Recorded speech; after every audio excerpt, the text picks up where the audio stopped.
සිටින මිතුරනේ ඔබේ ලංකාවේ තිබෙන නිවස සංචාරක ව්‍යාපාරය සඳහා යොදවා Airbnb හෝ හෝම්ස්ටේ හරහා එය ලෝකයාට විවෘත කර අමතර ආදායමක් ලබන්න. අපට කතා කරන්න.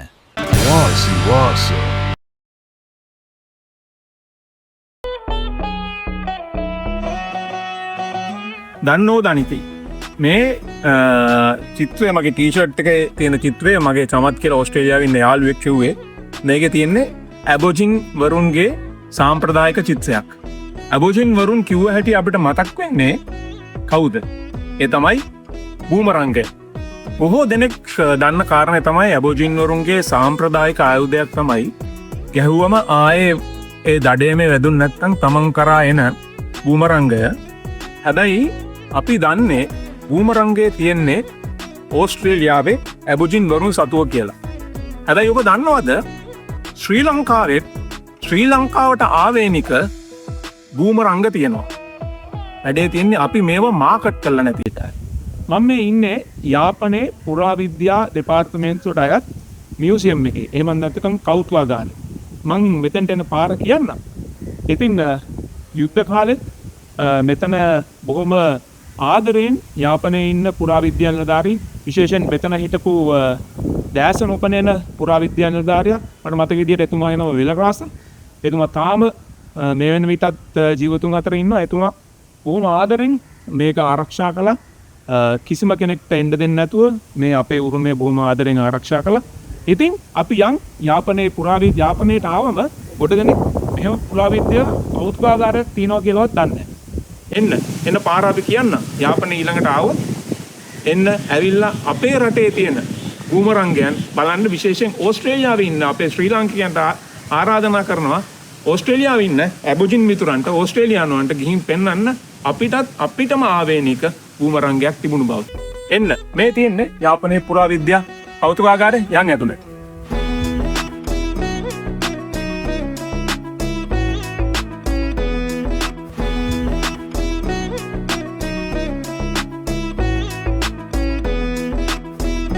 යාපනයේ පුරාවිද්‍යා කෞතුකාගාරේ. අපි මේ ආයුධයට බූමරංගය කිව්වට ඇත්තටම යාපනයේ ජනතාව කියන්නේ වලරි කියලා.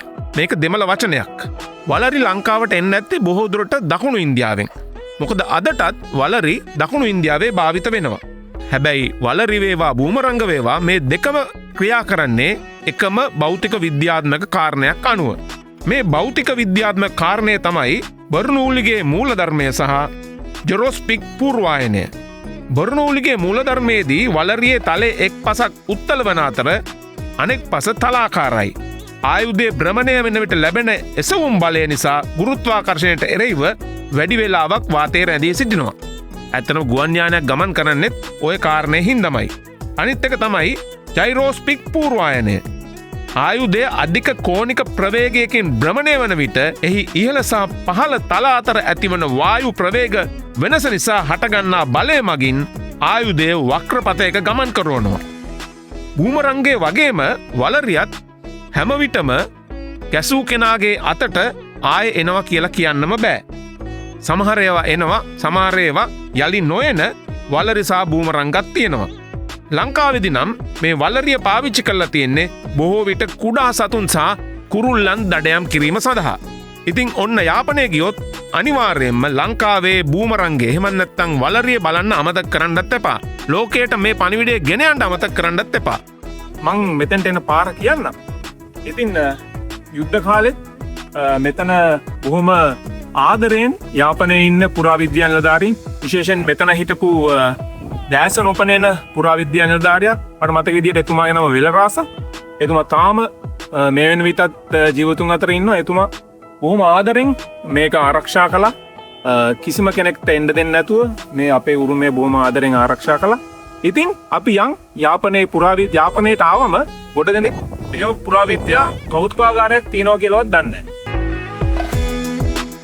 හැබැයි යාපනයේ කෞතුකාගාරේ මේ වලරි එහෙම නැත්නම් බූමරංග විතරක් නෙමෙයි තියෙන්නේ.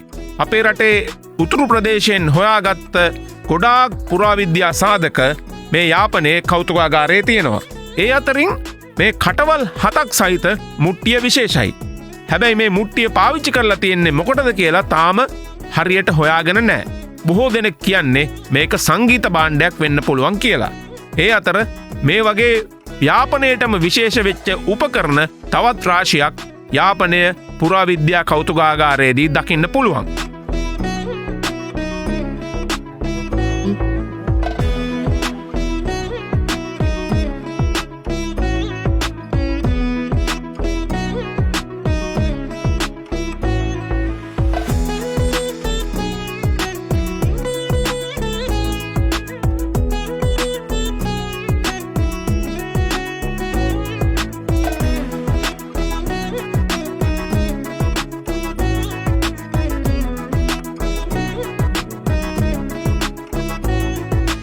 දැන් බලමු අපි කොහොමද යාපනයේ ස්ටේෂන් එකේ ඉඳලා මේ පුරාවිද්‍යා කෞතුකාගාරයට එන්න කියලා. යාපනයේ ස්ටේෂන් එකේ ඉඳන් රෝහල් පාරේ එන්න.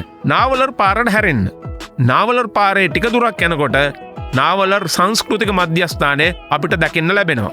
මේ නාවලර් පඬිවරයාගේ මූර්තියකුත් ඉස්සරහම තියෙන්නේ, හඳුන ගන්න ලේසියි.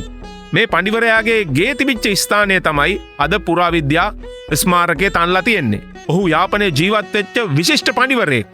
අද මේ ගෙදර ඉතුරු වෙලා තියෙන්නේ මේ බිත්තිය විතරයි. ඔහු තමයි මේ භූමිය යාපනයේ නාවලර් සංස්කෘතික ශාලාව සහ පුරාවිද්‍යා කෞතුකාගාරය වෙනුවෙන් පරිත්‍යාග කරලා තියෙන්නේ. යාපනයේ ඊළඟට ආවොත් එන්න ඇවිල්ලා අපේ රටේ තියෙන බූමරංගයන් බලන්න, විශේෂයෙන් ඕස්ට්‍රේලියාවේ ඉන්න අපේ ශ්‍රී ලාංකිකයන්ට ආරාධනා කරනවා ඕස්ට්‍රේලියාවේ ඉන්න ඇබොජින් මිතුරන්ට, ඕස්ට්‍රේලියානුවන්ට ගිහින් පෙන්වන්න අපිටම ආවේනික බූමරංගයක් තිබුණු බව. ඊළඟ පාර ලංකාවට ආවම අපේ ගෙදර නවතින්න. මීගමුව, කටුනායක, වැලිසර, බත්තරමුල්ල, හොරෙන සහගාල්ල ගෙදර වගේ ඉන්න, කතා කරන්න.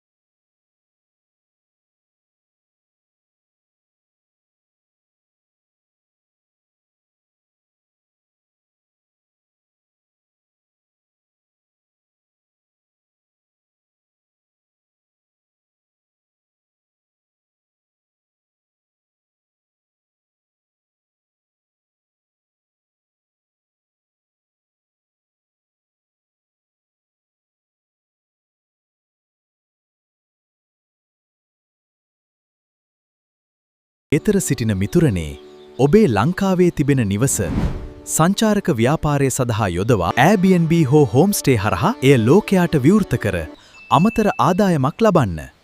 අපට කතා කරන්න. Wasi wasa.